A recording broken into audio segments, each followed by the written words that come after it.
ఎంత percent damage అయిందన్న? 2500 నుంచి 3000 మధ్య మొక్కలు సేమ్ నాది కూడా అదే అంటే ఎంత పర్సెంట్? 50% సేమ్ ఈయనది నాది ఒకటే. కానీ మీ మొక్కలు బాగున్నాయి, మొక్కలు బాగున్నాయి. మొక్కలు బాగున్నాయి. వర్షాలు నాది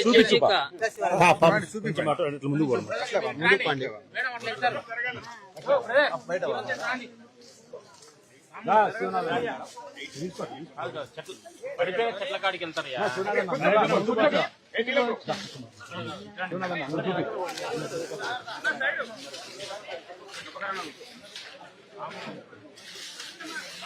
నువ్వు పదా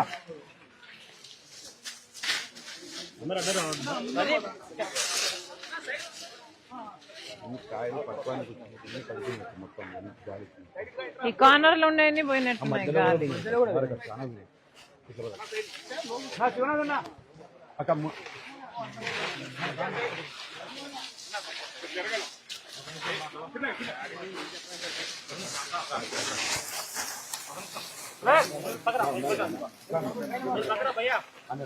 ఇప్పుడు ఈ కాయ బాగుంది కదా మేడం, ఇది బాగుంది. దీన్ని కొయ్యాలంటే దళారి వాడు రూపాయికి 2 రూపాయలు అడుగుతుంది.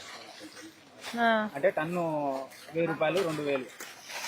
నాకు మొక్క ఖర్చు వచ్చేసి 150 రూపాయల నుంచి 160 రూపాయలు ఒక మొక్క. వాడు రూపాయికి 2 రూపాయలు అడిగితే నేను ఎట్లా ఇవ్వాలి? అందుకని వదిలేసాను, బాగా తట్టుకోలేక.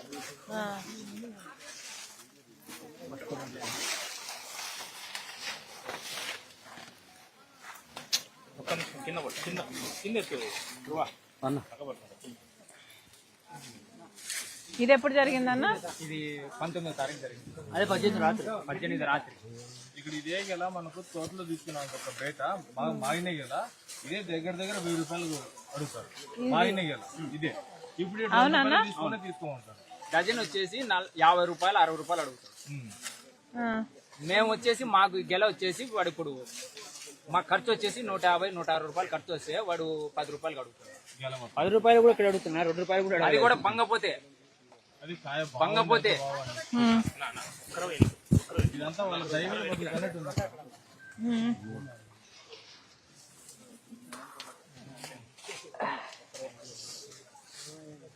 ఇంకేమన్నా చూద్దామా అన్న?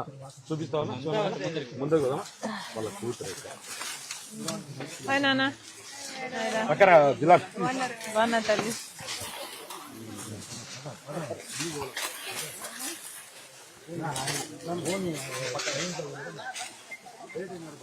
టిష్యూ అన్న అదే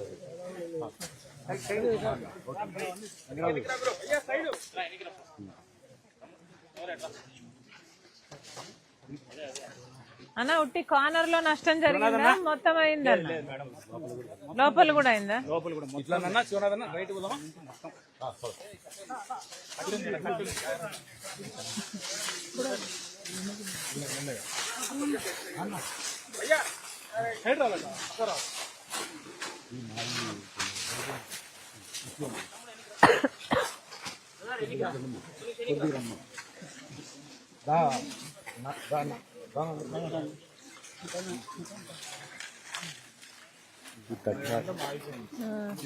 పర్వాలేదు లీవ్ ఇట్ ఇట్స్ ఫైన్. మాగిపోయిందట, తినే పండే పూర్తిగా. మామూలు వేడికి మాగినాయి, కింద పడి వేడికి మాగిపోయినాయి పూర్తిగా.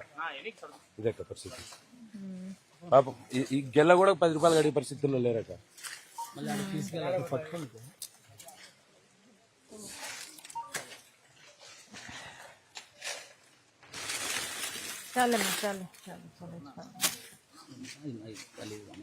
ఈ వేడికి మాగిపోయినాయి పూర్తిగా కింద పడి. ఇంకోటి వీళ్ళు ఇక్కడ నుంచి తీసుకెళ్ళాలి కాడికి, వీడికి వచ్చి తీసుకోవాలి. మనం తీసుకొని ఆటోకి తీసుకొని పోయిన తర్వాత వాళ్ళు 10 రూపాయలు అడుగుతారు. ఈ విధంగా తోటంతా మధ్య మధ్యలో ఆడబడితే ఆడ గాలికి మొత్తం పడిపోయింది. సుమారు తోట పడింది. 12 ఎకరాలు కదా అనేది, 5 ఎకరాలు పడిపోయింది.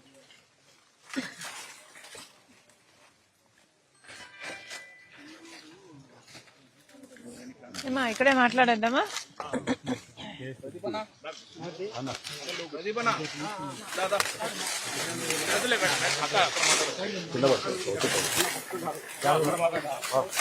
ఈరోజు పులివెందుల కాన్స్టిట్యున్సీలో సింహాద్రిపురం మండలంలో కస్నూరులో ఉన్నాం. ఇక్కడ అరటి పంటకి జరిగిన నష్టాన్ని పరిశీలించడానికి కాంగ్రెస్ పార్టీ తరఫున మేము ఇక్కడికి రావడం జరిగింది. ఈరోజు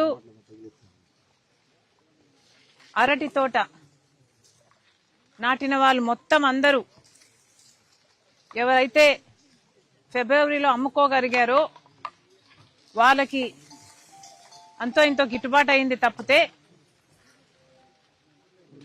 మార్చి తర్వాత లేకపోతే ఫిబ్రవరి తర్వాత మార్చిలో అమ్ముకుందామని ప్రయత్నించిన ఎవరికి గాని ధర దొరకటం లేదు. ఇది ఒక ఈ సంవత్సరమే కాదు, ప్రతి సంవత్సరము కూడా హోలీ దాటింది అంటే ఇక్కడ ధర పడిపోతుంది అన్నది వాస్తవం.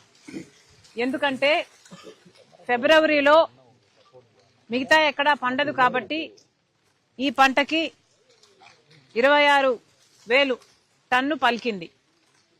కానీ మహారాష్ట్రలో ప్రొడక్షన్ మొదలైతే మార్చి నుంచి ఇక అక్కడ సప్లై అందుబాటులోకి వస్తుంది కాబట్టి ఇక్కడ కొనే డీలర్లు మొత్తం సిండికేట్ అయ్యి ఇక్కడ ధరను దారుణంగా తగ్గించేస్తున్నారు.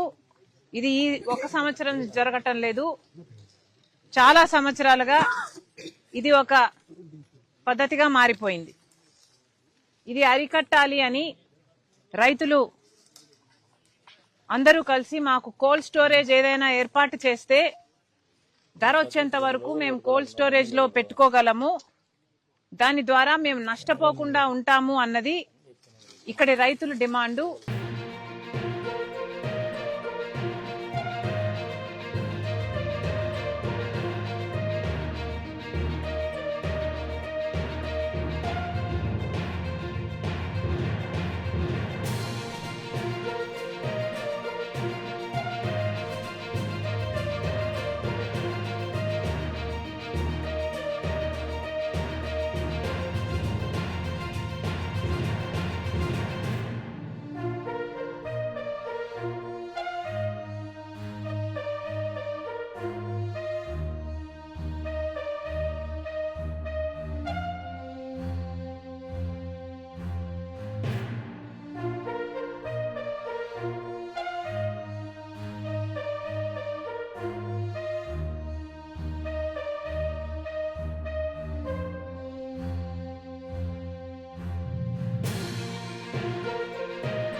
రాష్ట్రంలో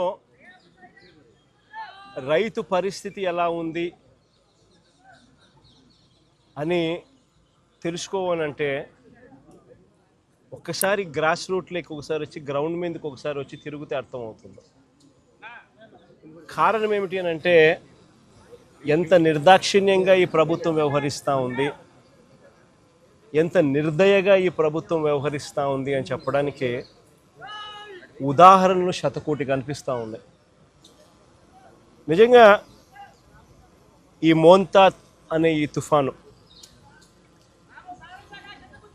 దాదాపుగా 25 జిల్లాలపై ఈ తుఫాను ప్రభావం పడింది. గోదావరి నుంచి గోదావరి పై నుంచి శ్రీకాకుళం దాకా దాని ఇంపాక్టు, ఇటువైపున చూస్తే కర్నూలు దాకా కూడా ఈ మోంతా తుఫాన్ ఇంపాక్ట్ కనిపించింది. దాదాపుగా ఈ 25 జిల్లాలలో రాష్ట్ర వ్యాప్తంగా దాదాపుగా 15 లక్షల ఎకరాలలో పంట నష్టం జరిగింది. నిజంగా ఎప్పుడు ఊహించని విధంగా ఈ తుఫాను వల్ల పంటలు నష్టపోయిన పరిస్థితులు చోటు చేసుకున్న పరిస్థితులు ఇవి. ఎందుకు ఈ పరిస్థితి వచ్చింది అని అంటే కారణం, వరి అన్నది అత్యధికంగా ఈ 15 లక్షల ఎకరాలలో దాదాపుగా 11 లక్షల ఎకరాలు పంట నష్టం జరిగింది వరి పంటకి. ఈ వరి అన్నది కరెక్ట్గా గింజలు పాలు పోసుకునే పరిస్థితిలో ఉన్నప్పుడు జరిగిన దారుణమైన పరిస్థితి ఇది. తీవ్రమైన గాలులు, ఆ గాలులతో పాటు వచ్చిన వర్షాలు. నిజంగా ఎంత దారుణమైన పరిస్థితి అన్నది చెప్పడానికి ఒకసారి చూస్తే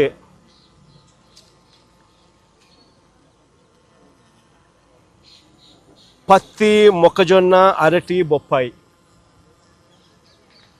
ఇవన్నీ కూడా లెక్కేసుకుంటే దాదాపుగా మరో 4 లక్షల ఎకరాలు అటు ఇటుగా. ఒక వరి దాదాపుగా 11 లక్షల ఎకరాలు. రాష్ట్ర వ్యాప్తంగా దాదాపుగా 15 లక్షల ఎకరాలు రైతులు నష్టపోయిన పరిస్థితుల మధ్య ఈరోజు రైతులు కనిపిస్తూ ఉన్నారు.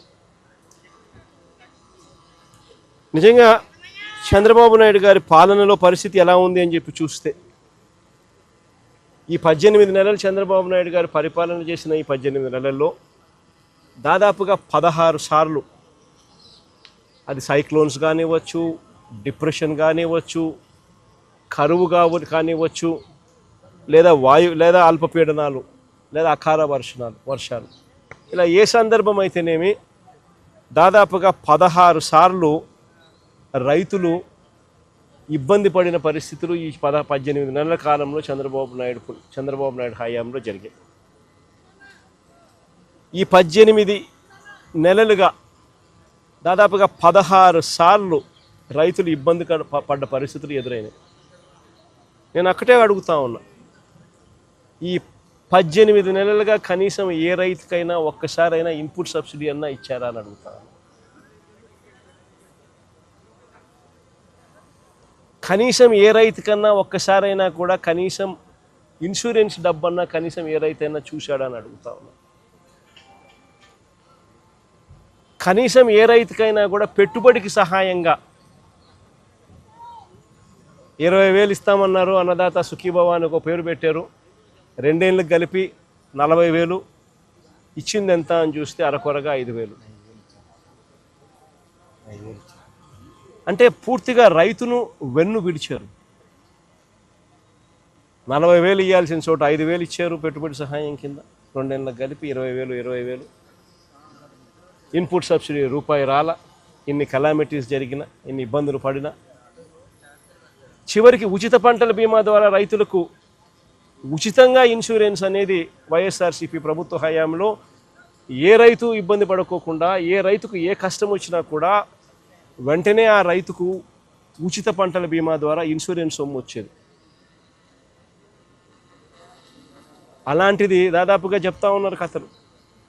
3.5 ఎకరాలు ఉంటే దాదాపుగా 70,000, 66,000 ఇన్సూరెన్స్ డబ్బులు గతంలో అందుకున్న పరిస్థితులు చెప్పుకుంటా ఉన్నారు, రైతులు గుర్తు చేసుకుంటా ఉన్నారు.